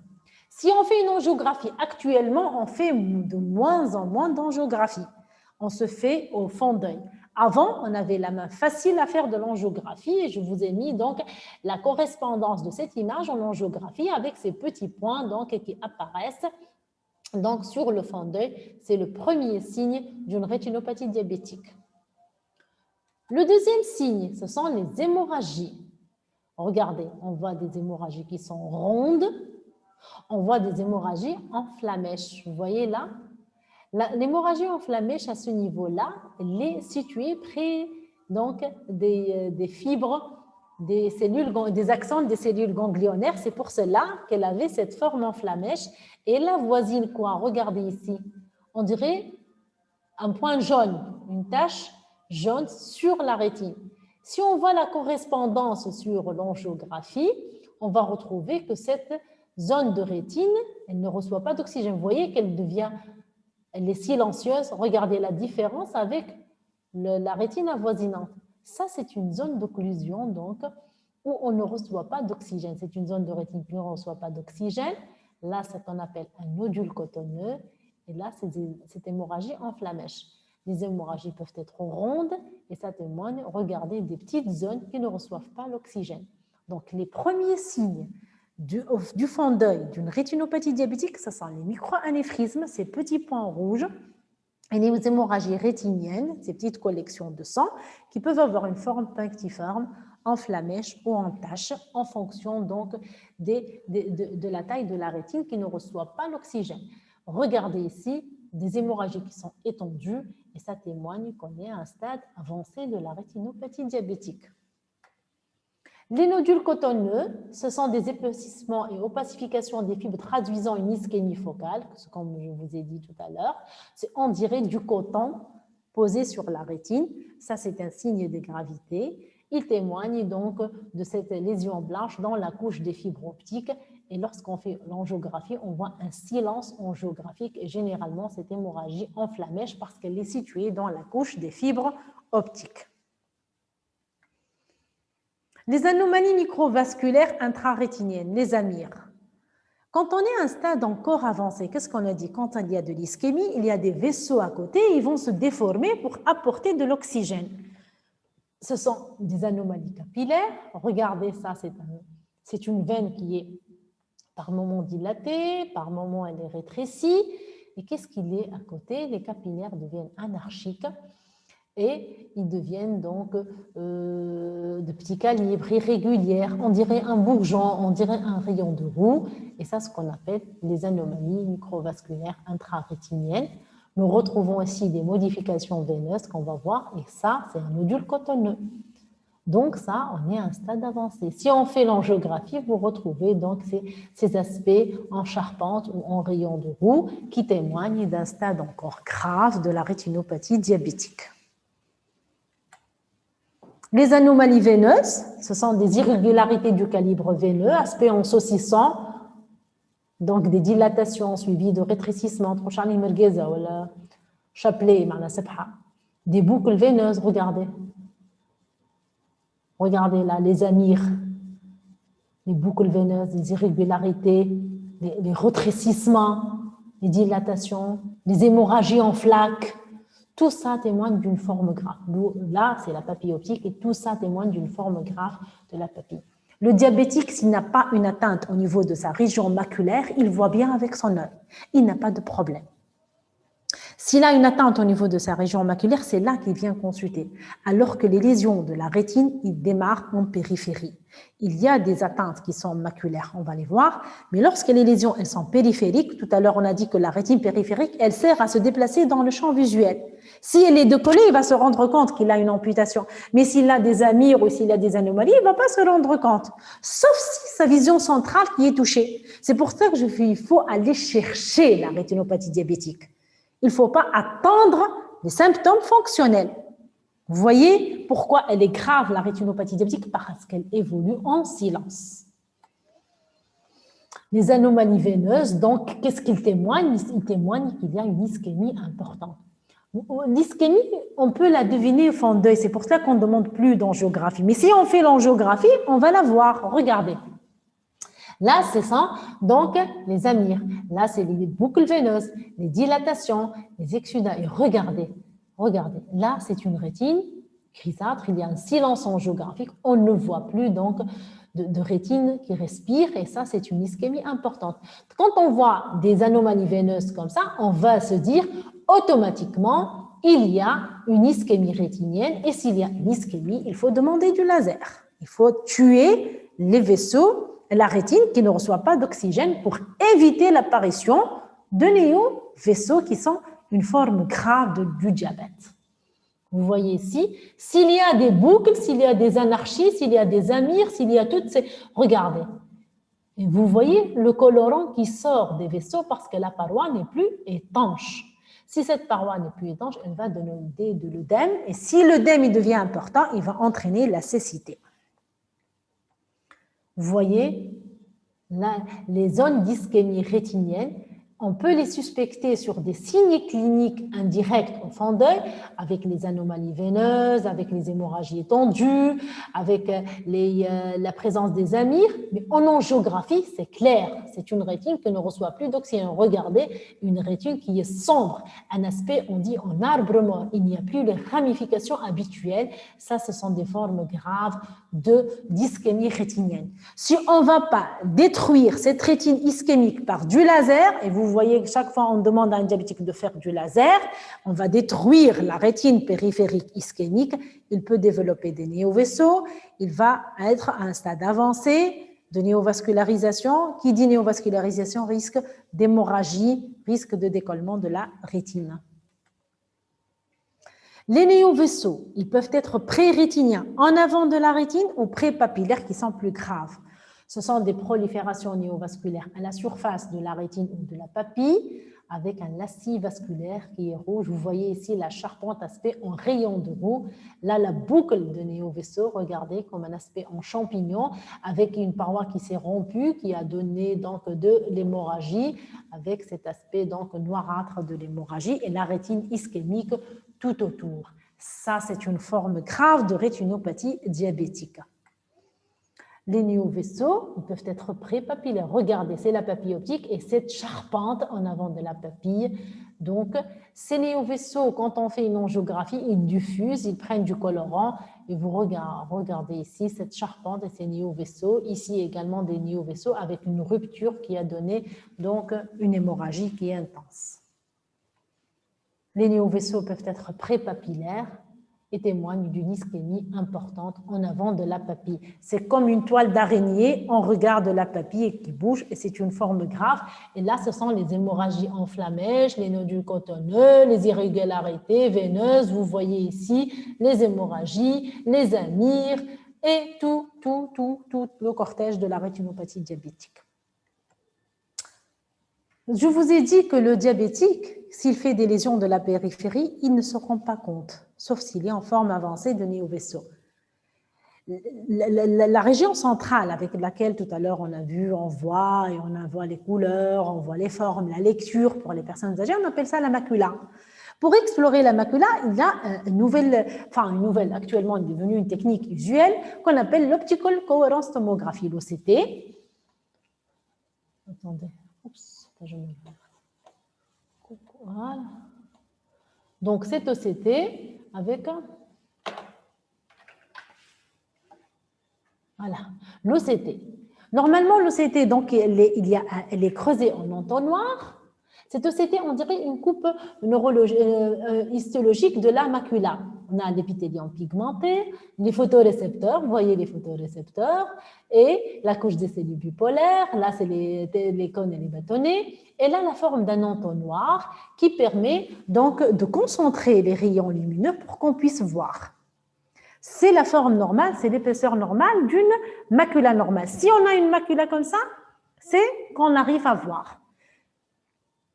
Ça correspond à quoi, chers étudiants?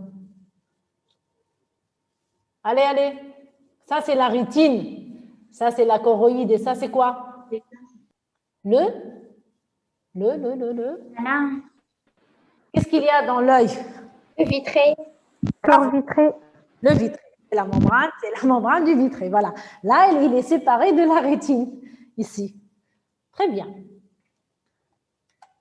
Regardez.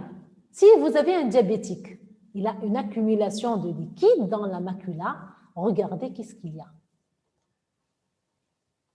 La macula normale, elle est sec, elle a la forme d'un entonnoir. Les photorécepteurs sont alignés, on peut voir avec notre macula. Si les vaisseaux sont dilatés, les capillaires sont dilatés, leur paroi est poreuse, etc., qu'est-ce qu'il va y avoir? Il va y avoir une diffusion du colorant, une diffusion du liquide dans des logettes comme un aspect en nid d'abeille ici en angiographie. Là, en OCT, vous voyez ce qui est noir, c'est du liquide. Là, les photorécepteurs ne fonctionnent pas. L'épaisseur normale, c'est de 280 microns. Là, on est à 533 microns. La personne ne voit pas. Il vient consulter en urgence parce qu'il a un œdème maculaire. Le diabète, il devient cécitant si on a un œdème maculaire. Ça, c'est une forme grave de diabète. Il y a des gens qui font des diabètes néovasculaires et qui est une forme grave. Et l'œdème maculaire est une des causes de cécité du diabète. Si on est aveugle parce qu'on a cet œdème maculaire, là, on peut avoir un œdème qui est diffus, pas en logette. Vous voyez une séparation des photorécepteurs et ça, une diffusion à partir de capillaires malades. Donc, tout ceci constitue ce qu'on appelle les signes élémentaires au niveau du fond d'œil. Si on a une diffusion du colorant, le sérum, il va passer. Qu'est-ce qu'il va y passer également? Le contenu des vaisseaux, il va passer. On appelle ça les exsudats. Ce sont des dépôts jaunâtres et lipidiques au sein de la rétine. Généralement, ils s'accumulent au niveau de la région maculaire. Vous voyez, là, la personne ne voit pas parce qu'il a des dépôts jaunâtres au sein de sa rétine, ce qu'on appelle les exsudats.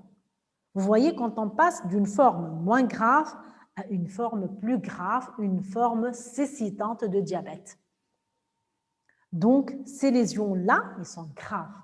Lorsque les parois des capillaires au niveau de la région maculaire, vous voyez la région maculaire c'est une zone avasculaire centrale, les capillaires qui sont situés en périphérie, ils peuvent diffuser leur contenu et donner une accumulation de lipides au sein de la rétine, donnant au fond d'œil cet aspect de dépôt jaunâtre sous-rétinien.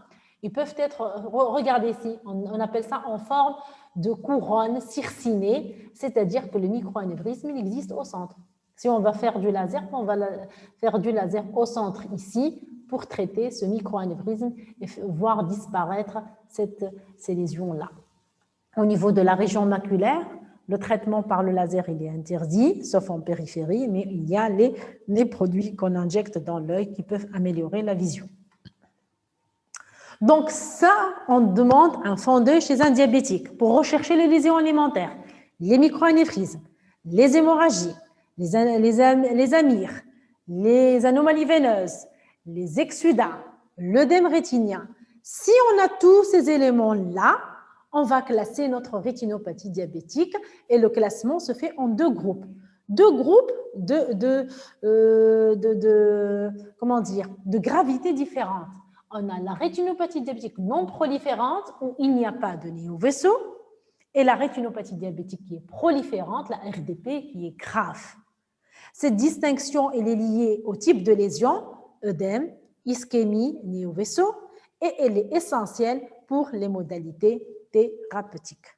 Comment va-t-on traiter une rétinopathie diabétique? Qu'est-ce qu'on a dit à l'introduction? Quel est l'élément principal pour traiter une rétinopathie diabétique? L'équilibre diabétique. Premièrement, l'équilibre du diabète et des facteurs de risque. Donc, équilibre glycémique et des facteurs de risque. L'hémoglobine glyquée doit être à combien? 7. Inférieur à 7. C'est ça. Et les chiffres tensionnels, si elle a une HTA associée? Inférieur à 13. Ne doit pas dépasser les 14. D'accord. Donc, nous, dans l'œdème maculaire, la diastolique doit être également bien équilibrée. Donc, un équilibre glycémique. Photocoagulation au laser. Donc, la photocoagulation au laser, c'est quoi? C'est une destruction des rétines ischémiques. Qu'est-ce qu'elle aurait comme conséquence? Si on détruit la rétine périphérique, qu'est-ce qu'il y aurait pour le malade? Pourquoi les gens n'aiment pas le laser? Le patient n'aime pas le laser. Parce que qu'est-ce qu'il y aura? Qu'est-ce qu'on a dit, la rétine périphérique? Qu'est-ce qu'elle permet de faire? Amputation du champ visuel. Il y aura une restriction de champ visuel, très bien. Donc, celui qui a un diabète, qu'on va lui faire du laser, donc dans sa vie, qu'est-ce qui va être gêné dans sa vie? Il va être gêné pour la conduite un petit peu, donc il est obligé de tourner plus la tête, ou on recommande les rétroviseurs panoramiques, parce qu'il a une partie de son champ visuel va être détruite par du laser. D'accord? D'accord? Donc là, les diabétiques, autant aller commencer par un équilibre, éviter l'apparition, mais s'il y a une zone d'ischémie, il faut faire la PPR, la panphotocoagulation rétinienne. Pour le traitement, l'œdème maculaire, on peut faire un traitement local par du laser lorsqu'il est à distance, mais on peut également faire les injections intravitréennes d'anti-VEGF. Et là, vous commencez à avoir des gens qui viennent et disent c'est des anti-VEGF. Donc, ce sont des traitements qu'on injecte dans l'œil, dans le bloc opératoire, sous anesthésie topique, en petite dose pour réduire l'apparition de la néovascularisation et ça donne un très bon résultat et ça permet également d'améliorer l'œdème maculaire. Donc chez les patients, on donne une injection tous les mois pendant 3 injections et on fait une réévaluation. Le traitement chirurgical de l'œdème du diabète il est indiqué dans les formes graves s'il y a une hémorragie vitréenne, s'il y a donc un décollement de la rétine, si la vitrectomie, pour enlever les membranes, pour enlever le sang. Et la surveillance, elle se fait tous les 3 mois par un fond d'œil. On peut associer ou non une angiographie, ça peut suffire si on a besoin. C'est qu'il faut penser à un bon équilibre du diabétique. Une vision normale ne veut pas dire une rétine saine. Un contrôle ophtalmo-annuel est nécessaire même en absence de troubles visuels. Je n'arrête pas de dire et de répéter ces remarques. Pour les jeunes femmes diabétiques, ils doivent avoir leur enfant très tôt, leur bébé, parce que l'apparition de la rétinopathie diabétique Si elle est installée, elle est aggravée par la grossesse. Donc, la grossesse aggrave la rétinopathie diabétique. Si elle n'a pas d'indication au laser, si elle est tombée enceinte, il faut accélérer par le laser parce que la grossesse, elle donne un coup de fouet à la rétinopathie diabétique. Il faut penser à ça. Pour vous, donc équilibre du diabète, mais pas trop rapidement parce que ça peut donner des effets contraires. Un contrôle d'une HTA est essentiel. Si c'est une femme diabétique qui est tombée enceinte, donc il faut contrôler tous les 3 mois son fond-d'œil. S'il commence apparition des signes, parce qu'au 2e et 3e trimestre, il y a une aggravation, on peut accélérer par le laser. Et adresser tout diabétique pour un examen systématique du fond-d'œil, puis annuel. Donc, dès que vous avez un diabétique, vous n'avez aucune donnée, demandez un premier fond d'œil. En fonction du premier fond d'œil, on va faire le contrôle. Si l'ophtalmo vous dit il n'y a pas de RD, donc on peut le contrôler dans 1 an ou s'il a fait un déséquilibre. Je vous pose une question. Si c'est un diabète gestationnel, est-ce qu'il donne une rétinopathie diabétique? Non. Non. Très bien. Donc, le diabète gestationnel ne donne pas de rétinopathie diabétique. Donc, vous n'êtes pas obligé de demander, je ne vois pas, de demander un fond d'œil, c'est chez un diabète gestationnel. Mais une femme enceinte diabétique, il faut demander tous les 3 mois. D'accord? Chez les enfants également, la rétinopathie diabétique, elle apparaît avec la poussée pubertaire. Quand ils sont tout petits, non pas, mais quand ils vont passer à un stade de puberté, il faut demander un fond d'œil parce que ce changement hormonal donne un coup de fouet à leur rétinopathie diabétique. Donc, pour le diabète, une étroite collaboration diabéto-ophtalmo pour détection rapide de la RD, pour éviter la malvoyance et surtout la cécité, et vous dire que ce diabète donc, constitue la première cause de cécité. Juste pour faire un passage rapide vers la rétinopathie hypertensive. Est-ce que vous avez une question tout d'abord sur le diabète? C'est bon? Pas trop fatigué, j'espère. Docteur, je n'ai pas compris le photocoagulation. Le laser. Comme on a fait le laser. Qu'est-ce que ça veut dire? On va faire des séances de laser. Regardez, si c'est la rétine ou pas. On va faire des impacts de laser sur la rétine périphérique.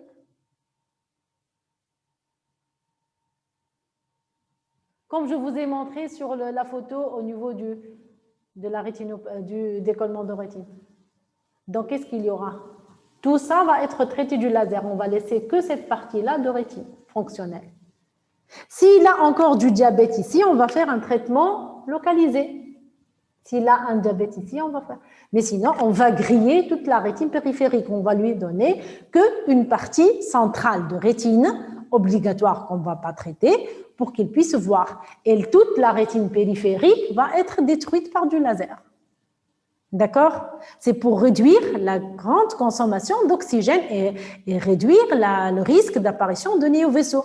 Parce que les photorécepteurs sont les plus grands consommateurs d'oxygène dans la rétine.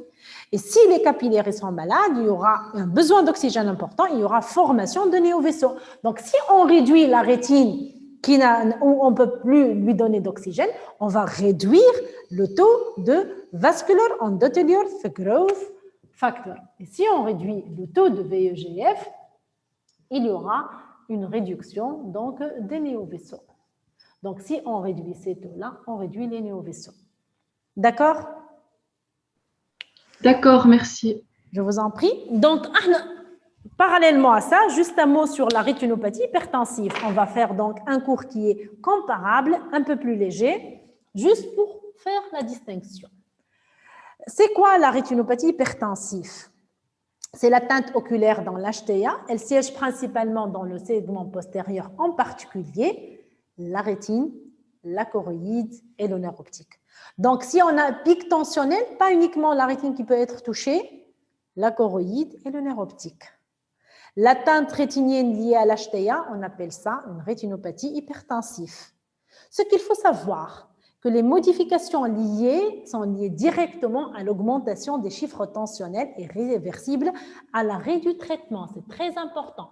Donc, si quelqu'un fait un pic tensionnel et il n'arrive plus à voir avec son œil parce qu'il a une tension à 23, le traitement, c'est de réduire le chiffre tensionnel et tout rentre dans l'ordre. D'accord? Ça, c'est une distinction par rapport à la rétinopathie diabétique.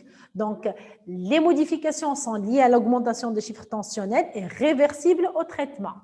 Les modifications chroniques sont liées plutôt à l'artériosclérose, qu'il faut bien sûr prévenir. La particularité de la vascularisation rétinienne, il faut savoir que les vaisseaux rétiniens sont des artères terminales sans possibilité de suppléance, que la pression de l'artère ophtalmique dépend de la pression systémique et du tonus oculaire. Donc, la régulation du flux sanguin circulant dans les artères rétiniennes s'effectue par un mécanisme d'autorégulation locale. Qu'est-ce que ça veut dire? Si la tension est élevée, il y a une vasoconstriction. Si la tension basse, il y a une vasodilatation pour maintenir un débit rétinien qui est constant. Parce que la rétine est un tissu noble, il ne faut pas qu'elle passe en état d'hypoperfusion ni d'hyperperfusion. Donc, pour maintenir son débit constant, les terminaisons artérielles, les vaisseaux rétiniens, agissent par ce mécanisme d'autorégulation locale. Donc, on va retrouver les mêmes signes et on va voir la particularité. Les hémorragies, on a vu les hémorragies dans le diabète, les hémorragies rétiniennes témoignent d'une nécrose de la paroi des capillaires et des artérioles précapillaires. Les exsudats secs, c'est une extravasation de protéines plasmatiques dans la rétine postérieure. Les exsudats cotonneux, comme tout à l'heure, c'est un micro-infractus des fibres nerveuses. Donc, on retrouve à peu près les mêmes éléments élémentaires au niveau de la rétine que dans le diabète. Mais la particularité, donc les aspects ophtalmoscopiques de la rétinopathie hypertensive. Si l'HTA est sévère, on va retrouver des signes oculaires. Le premier signe, c'est une diminution du calibre artériel, difficile à apprécier lorsqu'il est diffuse, plus apparente quand elle est focale. Donc, s'il y a un rétrécissement des vaisseaux, si tout le fond d'œil il est rétréci, on ne va pas se rendre compte. On ne peut se rendre compte que si elle est localisée au niveau d'un endroit.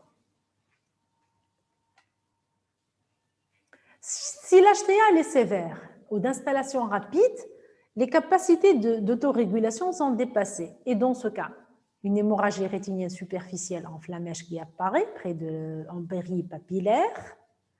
On peut avoir un édème maculaire, donc une diffusion, des exsudats secs à disposition stellaire, on va voir dans le fond d'œil, un œdème papillaire, la papille lui gonfle, des nodules cotonneux qui témoignent de l'infarcissement, des hémorragies profondes et rondes. Et là, un élément important, regardez ce que j'ai dit, empérie papillaire.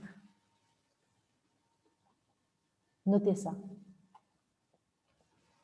Regardez, on fait un pic de tension à 23, HTA, et on ne voit plus la papille. Est-ce que vous voyez les limites de la papille optique? On ne voit plus rien. Le malade, il est dans la cécité. On voit un nodule cotonneux. Regardez, un signe de croisement, un écrasement de la veine sous la rétine. Cet aspect de croissant, de saucisson, ce n'est pas un diabète. D'accord? C'est un signe d'artériosclérose. Les exsudats secs. Et qu'est-ce qui sont ces signes-là? Ils sont situés à quel niveau? Tous ces signes-là, ils sont situés à quel niveau? Au niveau de la rétine. Qu'est-ce qu'on a dit tout à l'heure? Péripapillaire. Péripapillaire. Dans le diabète, qu'est-ce qu'on a dit? Ils sont situés à quel niveau? La rétine périphérique. Dans la rétine moyenne. Vous voyez la différence?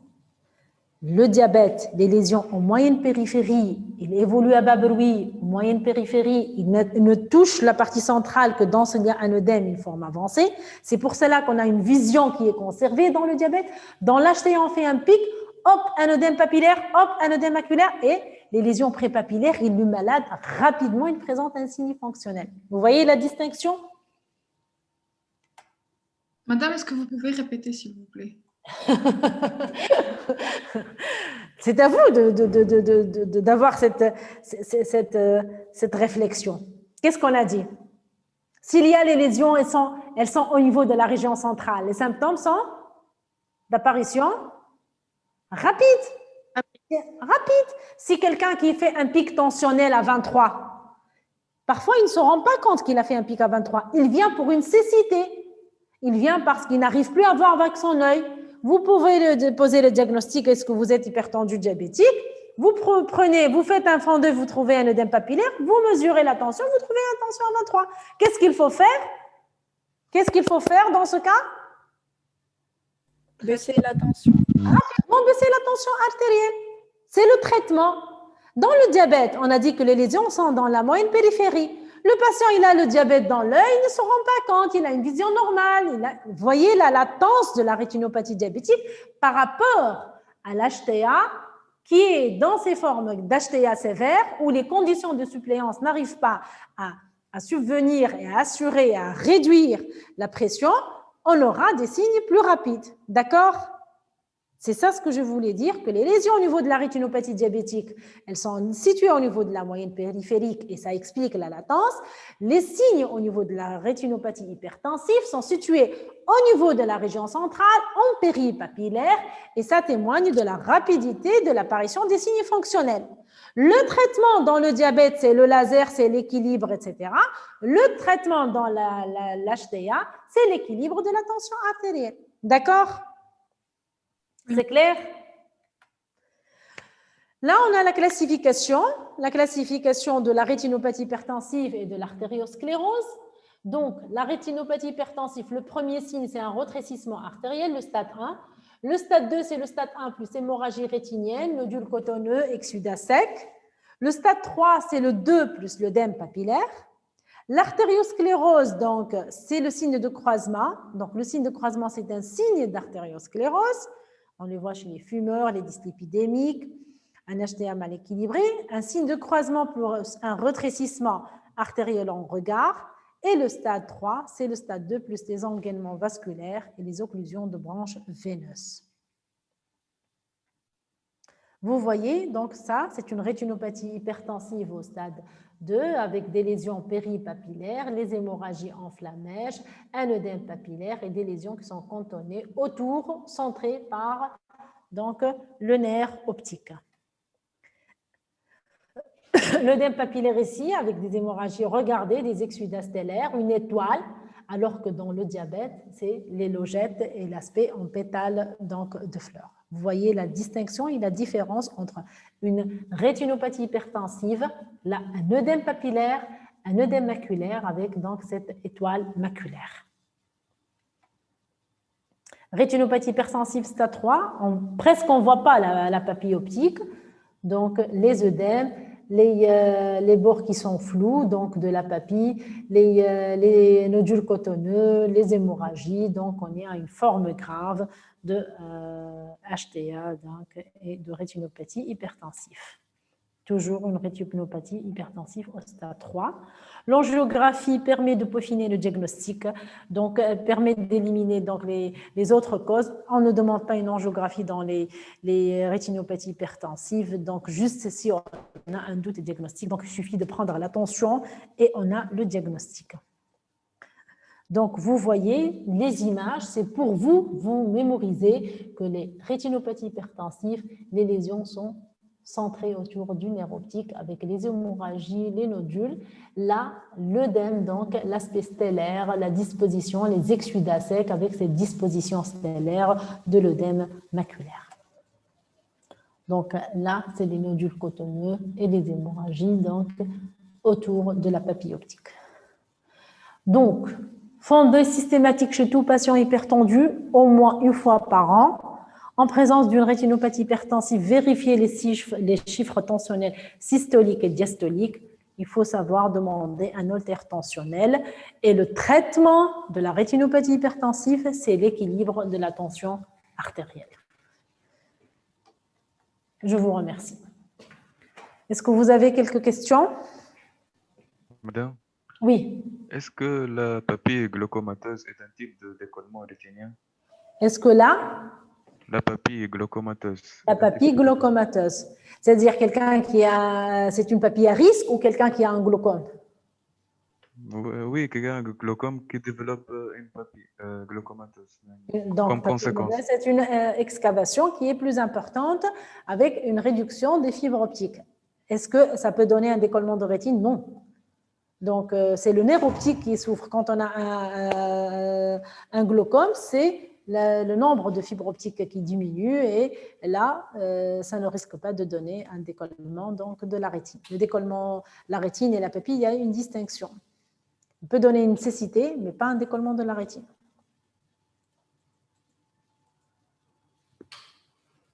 Est-ce que vous avez d'autres questions? Madame, Oui. Madame, la classification de Krickendall à connaître? Pourquoi on l'enseigne si elle n'est pas à connaître? D'accord. Ok. Déjà, les cours, ils sont assez. Moi, j'ai l'habitude de donner des cas cliniques. Vous me connaissez, si vous ne me connaissez pas, donc j'ai donné des cas cliniques. Donc, il suffit d'avoir une petite analyse. Si on va donner des signes en faveur, quelqu'un hypertendu, si on va donner un fond d'œil, donc je vous donne les données sur le fond d'œil d'une, je sais, n'importe quoi, de dire on va retrouver des lésions, des hémorragies, des exsudats tout autour du nerf optique, patient qui consulte en urgence avec une cécité, etc. Donc, quel est votre diagnostic dans ce cas-là, par exemple? Avec au fond d'œil, examen fait en urgence, le patient il n'arrive même pas à voir, c'est la cécité totale, une baisse de vision. Rétinopathie hypertensive. On peut donner, et donc si on pense à la, qu'est-ce qu'on va demander? Quel est votre diagnostic? Fond d'œil. Donc, on va suspecter une. Donc, le fond d'œil, il a été donné, par exemple. Donc, on ne va pas demander un fond d'œil, puisque je vous donne qu'il est un examen du fond d'œil fait en urgence, trouve des lésions tout autour du nerf optique. Par exemple, je dis un exemple, par exemple. Donc là, il faut faire donc une prise du temps de la tension. S'il n'est pas connu hypertendu, donc il faut explorer les reins, explorer un examen cardiaque et baisser rapidement la tension artérielle. D'accord? OK? Diabétique également. S'il a une femme enceinte, diabétique, etc. Donc, il faut savoir jongler. Une amputation, myope fort, consulte pour un examen, une amputation rapide du champ visuel avec apparition du myodésopsie, une amputation du champ visuel inférieur. À quoi on va penser? Au décollement rétinien. Décollement rétinien. De quel siège? Si c'est une amputation du champ visuel inférieur? Supérieur. Supérieur. Okay, quelle est votre conduite? Qu'est-ce que vous allez demander comme examen? Fond d'œil. Il faut reprendre l'interrogatoire, rechercher s'il y a la date d'apparition, est-ce qu'il y a des photopsies, s'il y a une déchirure, par exemple, si c'est supérieur, il faut rechercher, il faut examiner la rétine saine, ne pas oublier d'examiner l'œil à Delphes, un fond d'œil du bon œil de l'œil atteint. D'accord? Et le traitement, c'est la chirurgie, c'est l'hospitalisation en urgence, c'est la chirurgie. D'accord? Notamment si la vision elle est conservée. D'accord? OK? D'accord. D'accord, merci, madame. Madame? Je n'ai pas été trop longue avec vous. Madame? Je ne vous vois pas là, je vois que les noms circuler devant mon écran. Et, Madame? Voilà. Oui. Madame, dans la rétinopathie hypertensive, il va récupérer après le traitement. Immédiatement, immédiatement dès que tu baisses la tension. D'accord, merci. C'est spectaculaire, oui. Docteur, s'il vous plaît. Oui, Fatma. Oui. Docteur, sur le plan pratique, pour la rétinopathie diabétique, un diabète type 2 peut se déclarer à la grossesse. Et dans ce cas, on peut trancher s'il s'agit vraiment d'un diabète type 2 ou d'un diabète gestationnel que par son évolution en postpartum. Dans ce cas, est-ce qu'on doit demander un examen du fond d'œil? Gestationnel, c'est qu'il est apparu avec la grossesse. C'est-à-dire que si elle a un examen avant, elle n'est pas connue diabétique. Si on doute, on demande un fond d'œil. Mais si la patiente n'est pas connue diabétique et elle a fait un diabète qui a suivi, notamment l'apparition du diabète gestationnel, elle apparaît au deuxième trimestre, etc. Là, c'est inutile de faire un fond d'œil. Sauf si la patiente n'est pas suivie, n'est pas connue. Donc là, on peut se douter. Mais le gestationnel ne donne pas, parce que les modifications, je vous ai dit, le diabète, il ne donne de lésion qu'après une durée d'évolution. Donc, il faut qu'il y ait, quand vous voyez un fond d'œil, moi je vois des patients, diabétique, le diabétologue, je vois le fond d'œil, vous voyez, c'est les patients, eux, ils ne savent pas qu'ils sont diabétiques.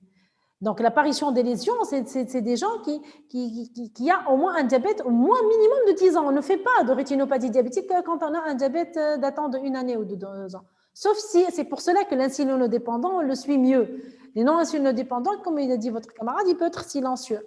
Les femmes enceintes, si elles sont bien suivies, ils ne sont pas connus diabétiques, elles sont jeunes, mariées, ils ont fait un bilan avant la mise sous contraceptif oraux, avant le mariage, etc. Elles sont bien suivies. Généralement, si c'est un gestationnel, ils ne donnent pas. Si elles habitent dans des régions éloignées, non suivies, etc., si vous doutez, vous demandez un fonds d'œil. Il vaut mieux demander un fonds d'œil de trop que de passer à côté d'une rétinopathie diabétique. Voilà. D'accord, merci beaucoup. Docteur, excusez-moi, c'est juste une petite question. À partir de quel niveau on peut dire que c'est un myope fort à dioptrie? Moins 6. Merci. Je vous en prie. Docteur, Oui. en cas d'athériosclérose, le traitement par l'antihypertenseur va يحسن le pronostic, voilà. Et on peut donner des anti-agrégants associés. Il faut corriger une dyslipidémie. Il faut corriger s'il fume, donc il faut lui faire une prise éduquée pour l'arrêt du tabac. Donc voilà, il faut rechercher un acide urique, il faut rechercher tous les facteurs de cette artériosclérose et donner, donc on peut donner des